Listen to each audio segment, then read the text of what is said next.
I was born October 29th, 1948, and we moved into this house Thanksgiving weekend of that year. So I was just a couple weeks old when we moved in here.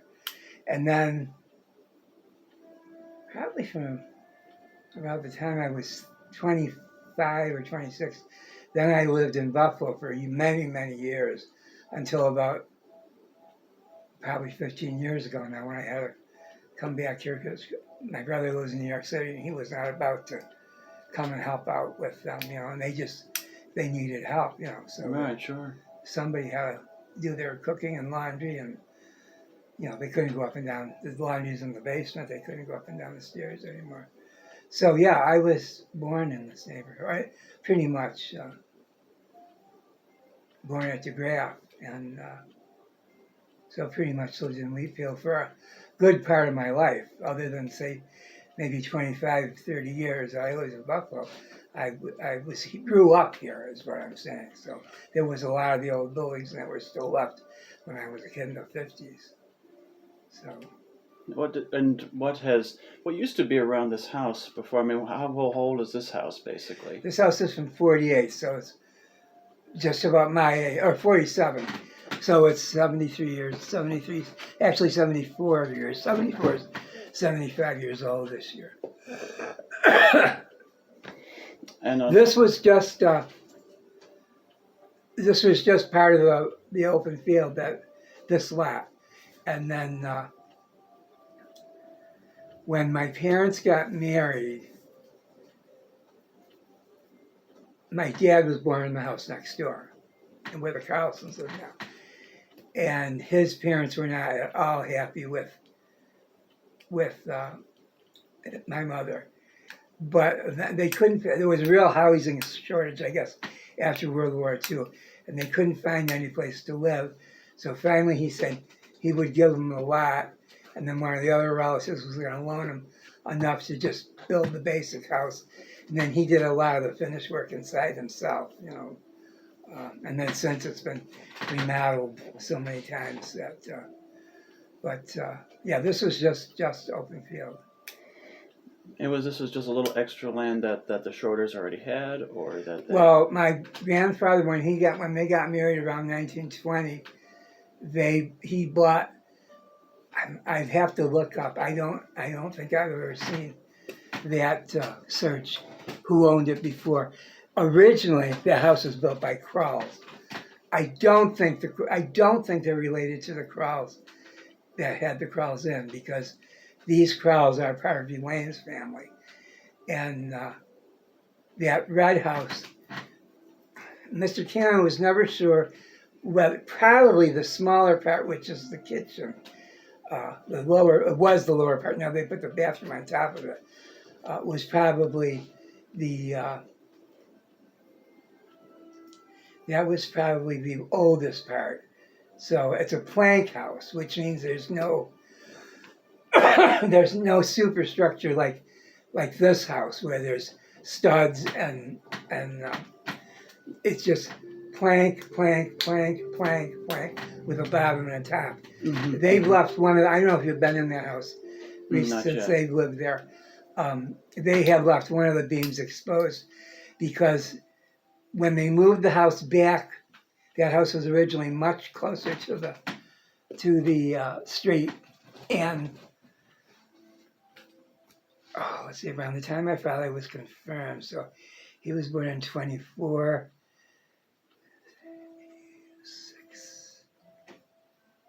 Probably in the mid-30s, they dug a cellar hole by hand with a horse and a scoop, and then put in a foundation and a basement and everything. There was no basement under it originally.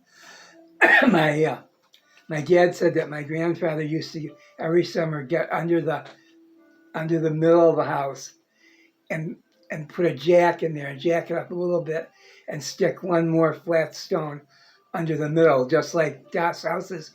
Mm-hmm. There's no real foundation. But then when they moved it back, now it has a good foundation and everything. But that was there.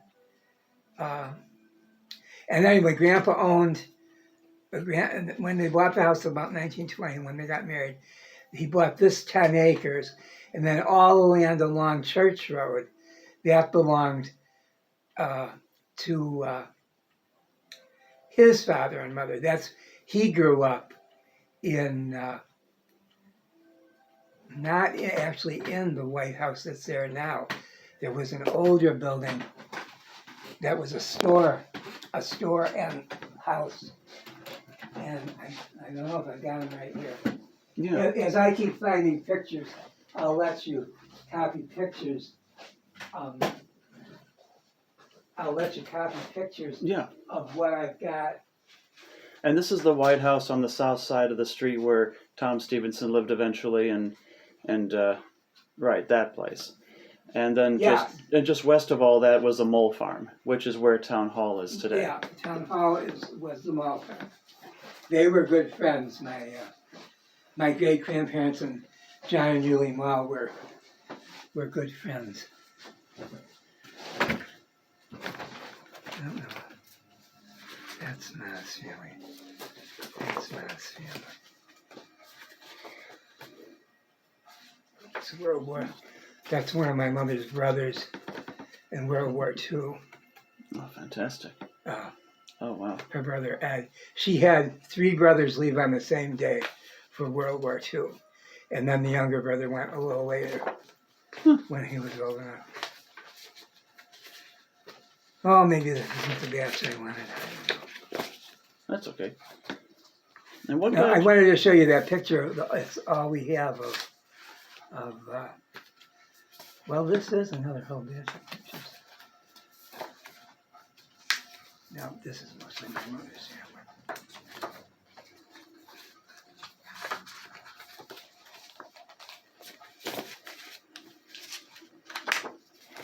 No, that's okay.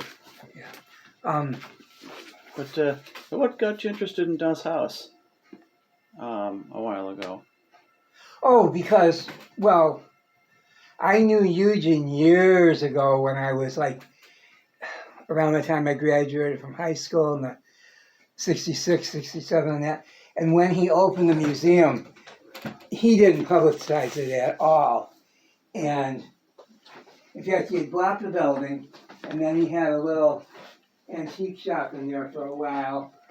And that didn't do much, I think, because it was off the beaten track and that. But then he collected all this stuff. And what he could relate to families, he is the basis of the collection.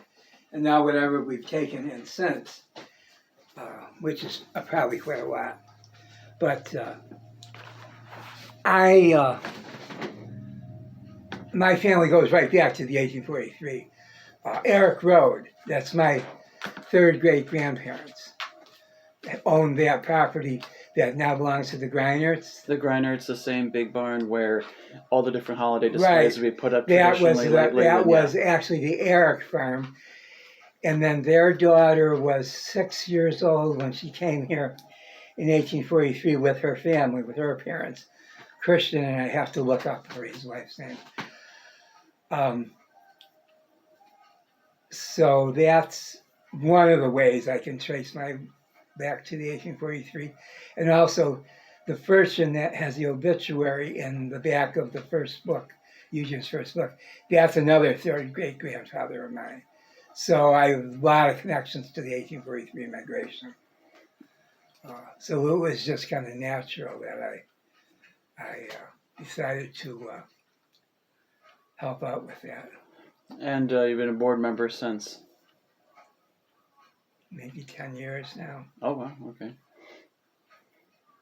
Yeah, there was a point where I had a disagreement with, I wanted to help out more, and Wilma and Jean Kletke, they didn't want anybody to do anything except them, so I just left for a while, and then I went, well, I'm still interested in this, I'm going to start going back to it again, so.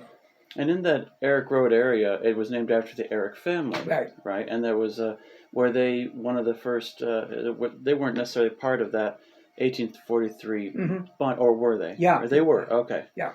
Okay, because they're not usually mentioned a whole lot as a family. They must have. No, they're just in the disappeared. list. Well, well, what happened was the name died out in the next generation. That's what I started to say. I'm sorry. Oh, okay, yeah, that makes sense. Wilhelmina came with the family. There were boys, but whether they didn't, I haven't traced that family a whole lot. Whether they didn't have male children, or they may have been part that moved away, that moved to the Midwest, because a lot of the families, the next generation, moved out to all those towns where we have cousins in the Midwest. And when they started to run out of land here, they went out there. But yeah, they owned that land right away. See, when the trustees bought the Burkles land, they knew right away they didn't have enough land, because they were in contact with people and that more people were going to come. So they bought this quite a lot of land along Ward Road here for even less an acre than the Burkles land. So they had more land, and the Erics must have jumped right on that. But anyway, their daughter, Wilhelmina, married Martin Daniel Schroeder. Now, the Schroeders didn't come, we can't find, it's possible that he came by himself. Carl Schroeder, another third great grandfather, came before, maybe in 1842 or so, because he was kind of hooked up with Grabow in Buffalo. And so when they originally came here, we can find them in the book that the German guy wrote. We can find them coming, the whole family coming in 1844. But they don't come here right away. They land in Eden, where there was a whole bunch of Grabow Germans out in Eden. And my great aunts told me that the family story was that that's why the town of Eden has the name Eden, because when the settlers started working it, the land was so good, and we know even today those little farms and that, so much produce, all those truck farms, it's still real good land. And they came, they named it Eden because it was just to them like the Garden of Eden. And, oh, right, sure. So we're not even sure. Now, that Carl donated the land for the cemetery in Eden. That there was a lot of, several churches there that came, went, and fight, just like here, fighting over things and that. But Carl ended up donating the land there because his wife is buried out there. He actually was married twice. It looks like the first wife was married or died in Germany, and then he married the second wife and had more kids. And somehow they end up here. Probably one of the daughters married somebody from here, because he's buried over in St. Peter's, and his second wife is buried over in St. Peter's in Walmart. So that's just, it's like when the pastor we have here came, he wanted to know how people came to this. He's been here about maybe 7-8 years now. Oh, yeah. And he wanted to know how individual people and families were connected to that congregation. How did they come to that congregation? And I said, well, a lot of us were just born into it, because when Burkles released in 1850, the school goes back to 1846 because they couldn't get all the kids to the school in Burkles. It was too far for the little kids to walk. Also, it wasn't, the school wasn't big enough. So they built a school in 1846 right at the corner here. And by 1853, there were so many people in the Johnsburg area that they released, I think, 80 families from the Holy Ghost congregation and started it was St. Johannes in German. They started this congregation in 1853. So on the corner of Ward and Niagara Falls right, Boulevard, right here, right where the school and congregation is today, yes. Together. Yeah. They've had that land ever since. And there used to be, of course, the first church, the second church, standalone, and the school was standalone, and in between, from what I could tell, was the teacherage. Yes, I'll find a picture of that for you. Yeah, I've got that. Yeah. You've got that picture? Yeah, okay. there's also an assessment picture for that, too. Okay. For that one. Okay. I couldn't remember. Well, it had to be about 66 that they knocked that down. 66, 67, 65, when they put this church up. All the buildings I think were taken down for the new thing to be put up there and all that. In the Eric Road area, that's where I went to elementary school, and there was this large ditch on the eastern side, kind of just east of where the original one-room schoolhouse, I think it was number 4, or right there. Probably was 4. Number 4. My brother went to Elaine remembered that. My brother went to kindergarten there.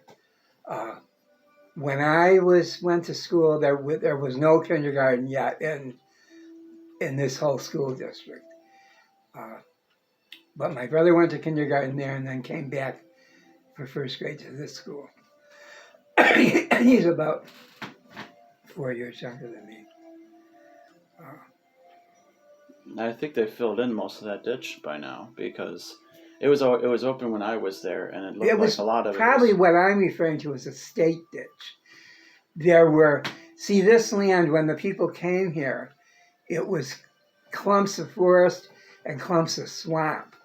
But the Germans coming from that flat land up in the Uckermark, they knew how to ditch out and drain the land, and it was very productive because it was virgin soil.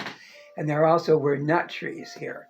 And wherever there are nut trees, like oak trees, that's good for growing wheat. So that's one of the reasons they took this land. And it was the cheapest of any of the ones they looked at. And they also bought land from the Mennonites along the... Well, that was the Walmore group. They were mostly French, Huguenots. And the Huguenots had more money than the Slavs and the Germanic people that were in the rest of the group. Those farms were already developed. The Mennonites had been there, probably 30 years or so. Since about the end of the war of 1812 and the resettling. Yeah, somewhere area, probably around there. They were part of that resettling initially. Wherever you see those stone houses along Lockport Road. Now the one, excuse me, I know I'm losing my voice today. The one at Ward Road and Lockport Road. Mm-hmm. It's covered over with siding. Yeah, on the northeast corner, I should say. Yeah. Yeah, that's a stone house. Right. Underneath. Yeah. That is probably the last one coming from Niagara Falls going this way, because I can't think of any more going further toward Lockport. Within the town. Then from there on, you just keep one after another.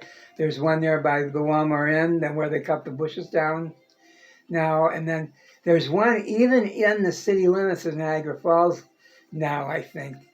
I can't think what it is. It was a gift shop for a while. Yeah, the one over there as you're entering town Niagara. Yeah. Along the road, on that corner where ultimately that block is where the Amazon will go eventually, apparently. Okay. Way further in more. All right. From there. Yeah, there's a couple streets that come together kind of at an angle there. So I think that's probably the last one. But the Huguenots the French people in fact, a lot of the French people, that's probably how they got money out of Germany. I didn't think of this till last year. They,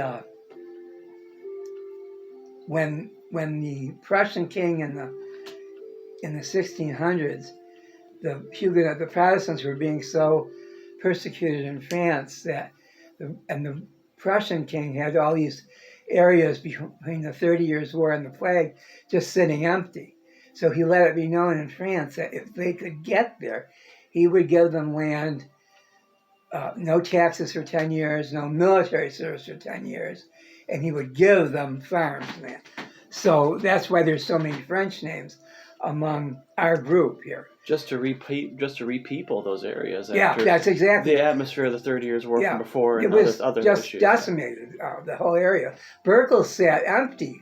Berkel's Germany sat empty for a while, and then there was a couple German families there. But when they came over here, there were more French families in Berkel's Germany than there were Germanic people. So, what do you think of Burkholz today? How much of Burkholz, the village, and therefore a lot of the town, anyways, how much do you think it still resembles the older days. There's so many. How many people still kind of recall a lot of what their grandparents talked to them about? Do you kind of figure? The old buildings that are there now, other than the Foxbrook House that was next to St. James, most of those buildings have been there throughout my whole life. But there's so much new building going on now in Wheatfield that I don't think it resembles the village of Berkel's. A lot of it's probably been taken out.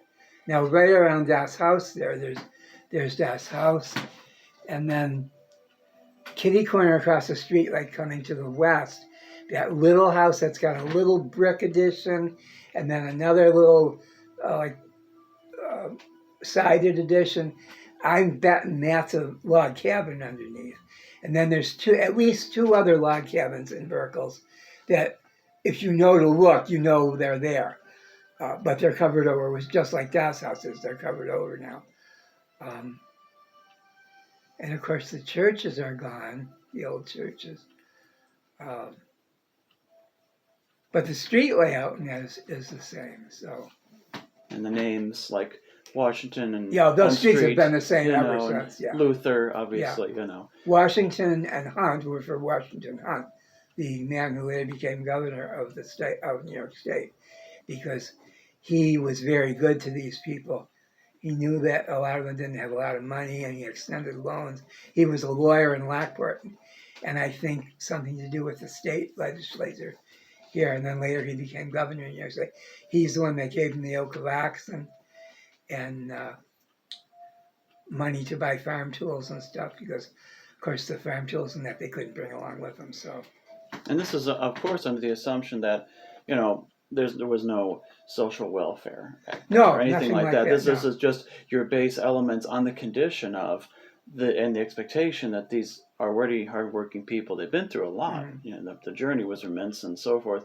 That they would build upon what little they had, and they really made a lot of lemonade out of the lemons that they had to work with. Really, and that was a very different time. And also, we also had people who were used to working on the water, with water, along with the river. Those are the Martinsville. The Martinsville and the Gratwick parts of Northtown. Well, Gratwick starts.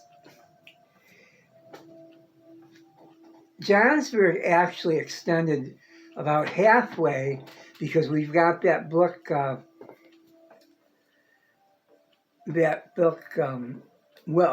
Anna's story. She tells a little bit about her father's farm until they moved north. My dad, Wilma wanted to know where it was. Where was their farm? And my dad and I finally found it on an old map. And then we went down the street, and about halfway between the boulevard and Niagara Road, there's a little, what looks like a natural waterway. It's only probably about this wide now. That kind of curves through, and there's a railing there. If you can picture that along Ward Road, there's like I don't know what the correct term for it is.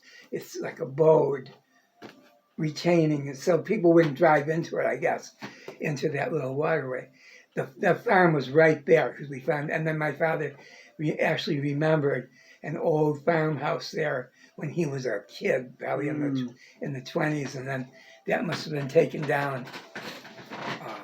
But the Devontier land actually comes from the boulevard way back in, and then over to Ward Road. That's why there's a couple Devontier houses on Ward Road, and just like this lot came off the Schroeder farm, a lot of the families gave a lot to offspring on a major road.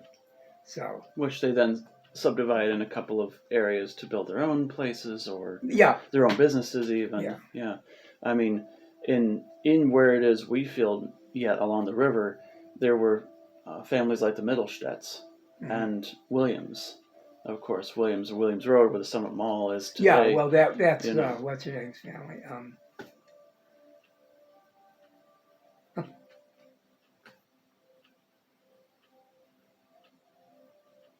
John's mother. That's her family there. Their old Victorian house is still there. Actually, part of that house her son-in-law and daughter that live in Texas plan to spend part. She has now given that over to her daughter and son-in-law, and he's been working on restoring that house. And when he pulled off the one front corner, here, that's the Frockwork building underneath, and he called us, some of us, over there to look at that, go through that old house. But yeah, they were one of the Huguenot families. Oh, I see. Okay. Well, yeah. Long is French for, and changed to William in English. And along just south of the Summit Mall, I found, or was given this engraving of the Mittelstedt farm that had been there in that area. And then this old farmhouse that's on the assessment cards that's very overgrown, and it seemed to belong to someone other than, it seemed to be, it seemed very overgrown by 1957. It was barely hanging on, and it was photographed and so forth. And apparently someone had pointed out that, oh, that's not a Williams thing. I think that was one of the last of the Mittelstedt buildings. Yeah, that's maybe even earlier than our group. Yeah. That family.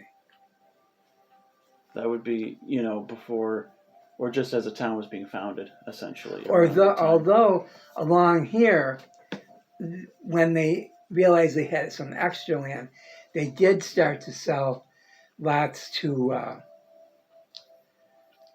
people who were not part of this Lutheran migration. So there were a few Bavarian families along in here, and various assorted Germans. They were all Germans, because in that Anna's story, then she says how we have a nice German community here in St. John's Wood.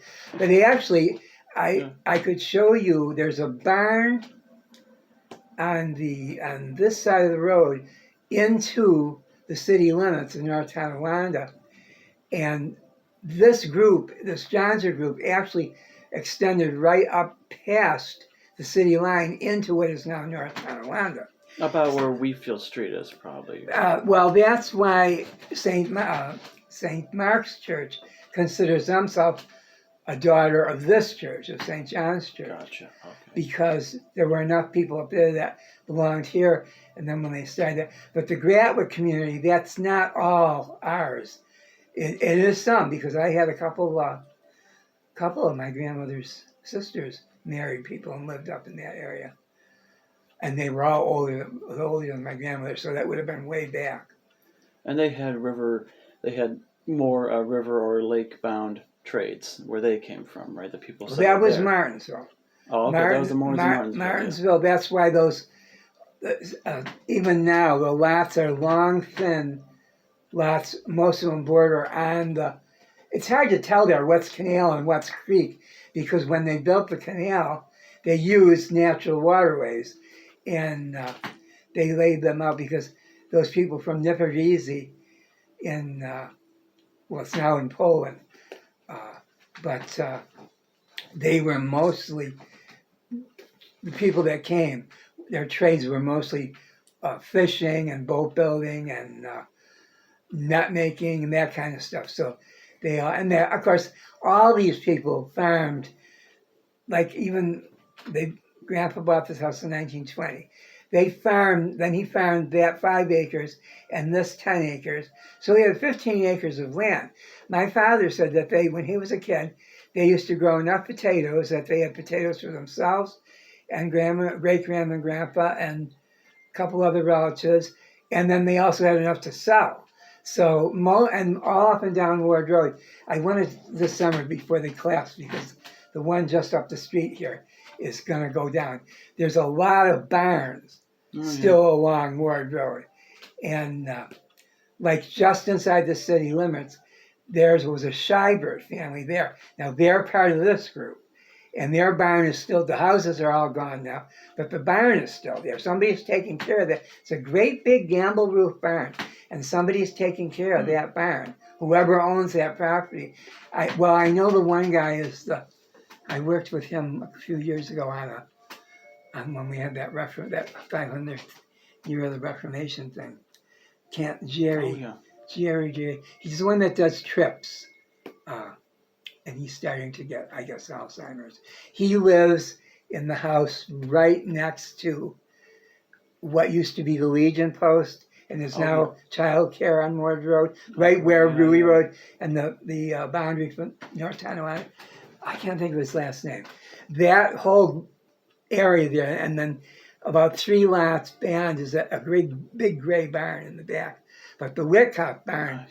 just up the street here, that's gonna go. I can see the roof going like this, and I know a couple of years ago when we had that big, she was an antique jeweler that worked with the lady that lives in the Furchin house on Niagara Falls Boulevard. um, she she said we're clearing out the barn, and she had her whole front yard full of tables and just all things she had gathered together that hadn't sold. And she said, I want to get rid of everything because I see her partner is still going around doing the antique shows, but she's gotten out. She's just aging out. She's too old to do it, and so. And those are all remnants of the families that initially settled. Yeah, the Whitcups, I think the people that owned the store and the White House that's staying empty there now, their name, my great grandmother's maiden name was Faustine, which is not one of our people. But they must have been, her father and mother must have been corresponding with people here. They didn't get to come in 1843, or even it was almost 20 years later that they got to come. There they were Whitcups, but it's hard to trace Whitcups because there's so many different spellings, and it's just like Schroeder, it's a very common name. And they met, be my 4th great grandfather, I guess, Whitcup. This is they came in 1860. Randy found the ship's record because we know where we were cousins through the Hoffmeishers and the Jagos. My grandmother and Randy's grandmother were sisters. But he also figured we were related to these Whitcups. And he had found when the Faustine family, what happened in 1861 or 62, his cow had 2 calves, twin calves. And he said, he said to the family, if we raise these calves and sell everything we have, now mind you, this is like 20 years after. So after the 1843, he said, we can go live in America with our friends. So those people must have been all corresponding. We know we have some letters. We know they were corresponding back and forth. And for the next 10 years after 1843, people just kept coming, cousins and brothers and sisters and stuff. Even the postcards of the period that I've got in my collection, a lot of them about 1900 or so, around that period, even that late on, had a couple of disembodied hands over the tops of the ships, or various images going hands across the seas, a woman's hand or a man's hand, clasped like that, saying hands across the oceans, to emphasize the connection between peoples, and also encouraging more people to transport, thereby making the steamship companies more money. But it was that family connection across the seas that was an invisible bridge. The man that became the mother